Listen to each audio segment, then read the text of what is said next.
What's up, YouTube? It's your girl Martha here again on this Sunday. I haven't been on here in a while because I've been going through some shit. And when I say I've been going through some shit, it's like I could have made about 6 YouTube video type of shit. But I had to just deal with, the things that I was going through and just call it a day. But the reason why I'm on here today is because I was looking at YouTube this morning and this lady was talking about what they don't tell you about success. About being successful.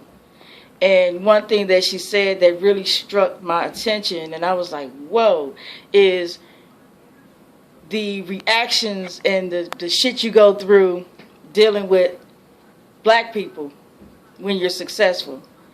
The people trying to destroy your shit, or people talking bad about you, or people, looking at you all crazy and shit because you're successful. They tell you to go to school, get an education, finish high school, go to college, and do something and be successful and be somebody.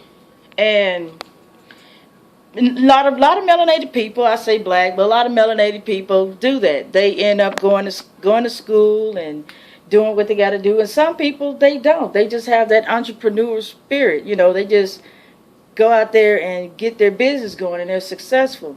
And the thing about it is they reap the rewards of their success by the house they have, the money in the bank that they have, the cars that they drive, the clothes that they wear, the opportunities that they do, go on vacations and just afford to do a lot of different things, and, being able to help other family members out, some family members be in a bind, and, they're able to help them out and do a lot of great things.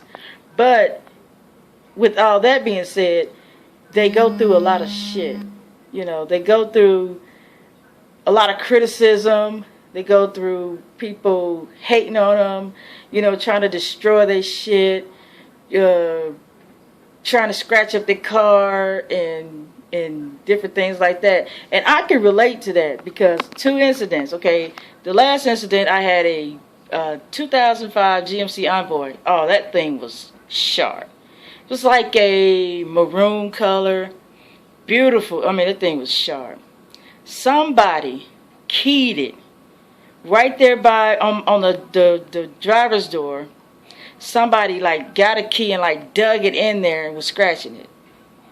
And I was like, why in the fuck would somebody do this to this truck? This truck didn't do anything to anybody.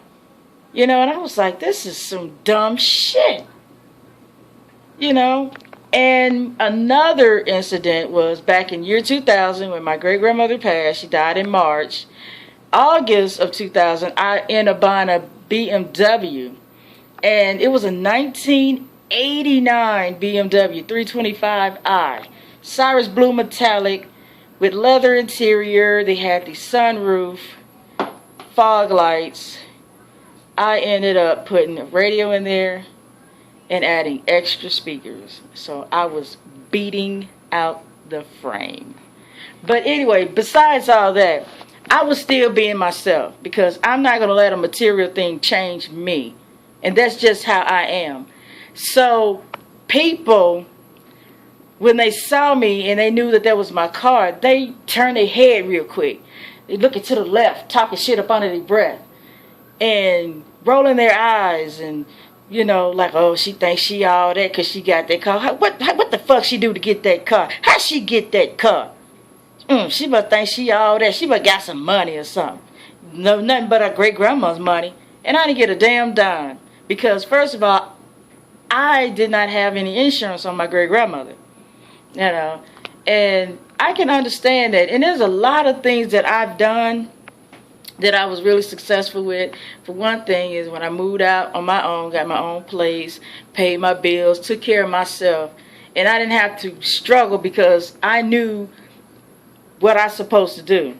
I had my priorities in order. And I did. I had my priorities in order. So I did not struggle. I did not want. I did not lack. None of that because I had my shit together. And I had people that was offended by my success. Oh, you must think you don't need nobody. And I was like, if I did need you, you couldn't even help yourself. So how would you help me?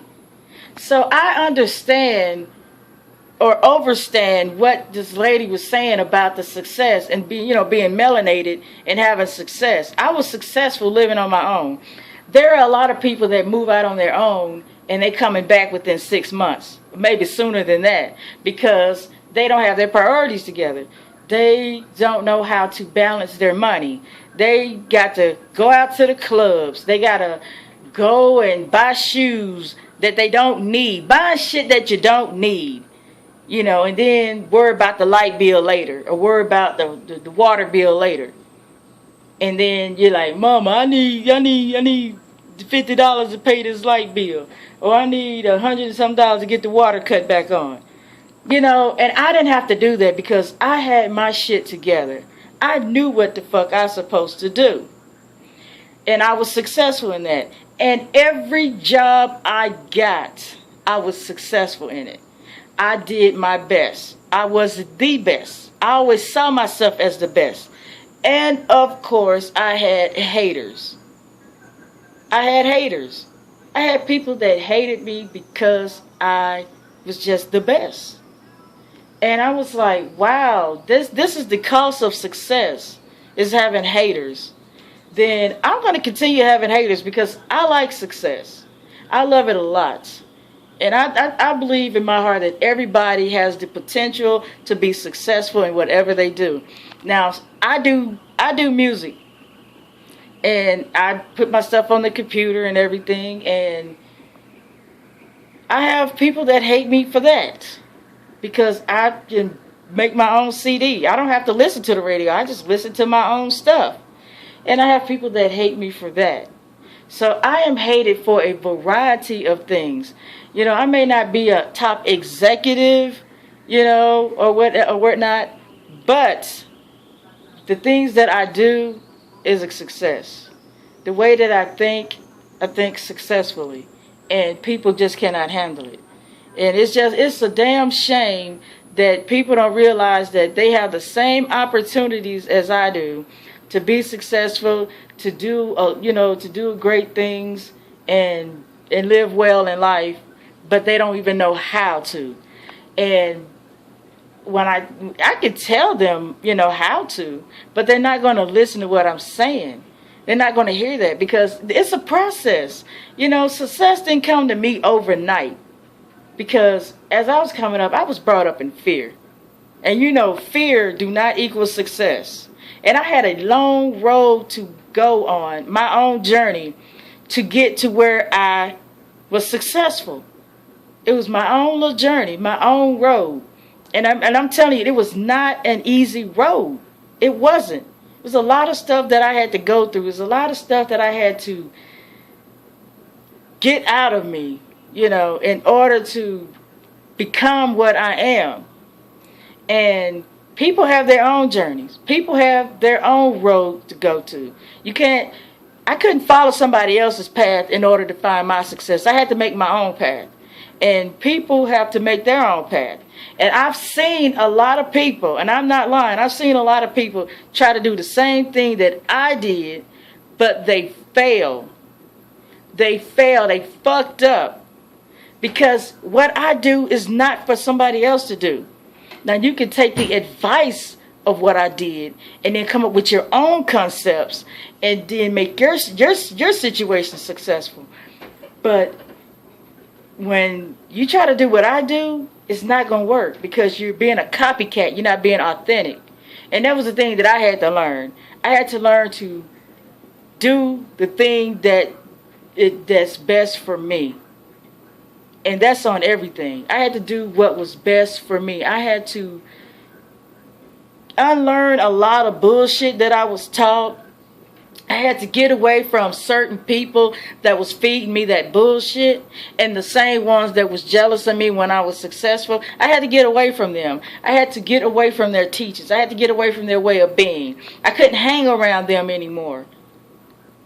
Because not as soon as I do something they're gonna be jealous, but it's the way they talk about themselves. They have this such a low mentality talk, and I'm nothing, I'm a nobody kind of talk, that I can't be around that. And as soon as I see successful people driving their cars around or whatever, or they act a certain way, they being themselves.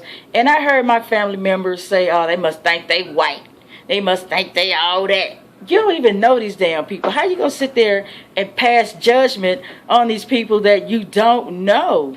You can't do that. And that's taking away your success, being envious and being jealous of them because they're successful. If there's a melanated person out there who's talking proper, of course they may not be from the South. I know I say some country words, and I know I say some proper words, but on top of that, I am not from the South. I was born in Los Angeles, and I may still have some of those city tendencies or whatever you want to call it, but at the same time, you just can't go off on another melanated person because of their speech. And it's like, why do I have to act ghetto? What, I mean, I don't understand why, because I'm a melanated person, that I have to act ghetto. I really don't understand that. I mean, I just don't get it. I mean, being ghetto, to me, just don't get you anywhere. And to me, ghetto is a mentality. It's an attitude. And it's just something that's just not appealing to me. I prefer to be myself. I prefer to act like myself. I don't have to follow the crowd. I don't have to, walk around in the projects all day, or with a baby on my hip, or fighting some girl over Ray Ray, or driving his car with those big ass rims on it. The rims and shit cost more than the car. I don't have to deal with that. I don't have to be like that. And a lot of people accept that stereotype that because they're melanated, that they have to be ghetto, they have to be loud, they have to have an attitude, like they have to prove something to the world, that it's just something that is just really not appealing to me. And people take that as a threat. They was like, "Oh, you must think you white," or "You must think you better than us." No, bitch, that's just how you feel about yourself. I don't think anything about you at all, because what I'm thinking about is not having anything to do with you. What I'm thinking about is concerning myself. It's better in myself. I love to read, I love to write, I like to do YouTube, but the flip side of business, what they don't tell you, and which is true, and I have to validate for this lady that did that video, is they don't tell you about the haters. They don't tell you about people vandalizing your shit. They don't tell you about people talking bad about you and spreading rumors on you when you know you didn't do a damn thing. But do your own thing. So I just had to put that video out there because it is the truth. And I mean, hey, that's the flip side of, just being successful. That is just the flip side of being successful. Is the shit that you have to go through. And a lot of people don't want to go through that shit, because as soon as somebody find out you're a nerd or something, or you're smart, then, "Oh man, you a nerd, you smart, you one of them white people, you feel like them white people, man, you too smart." Then the person want to be like, "Nah man, I ain't smart, I'm dumb, I ain't smart," and start doing dumb shit. You call me a nerd, thank you. I appreciate you calling me a nerd, because that lets me know that you're paying attention to me. And that lets me know that I'm not the only one that knows I am smart. We both know. But anyway, it's a trip. But I'm gonna get off of here. I think I done said all I want to say. Holla at your girl. Peace.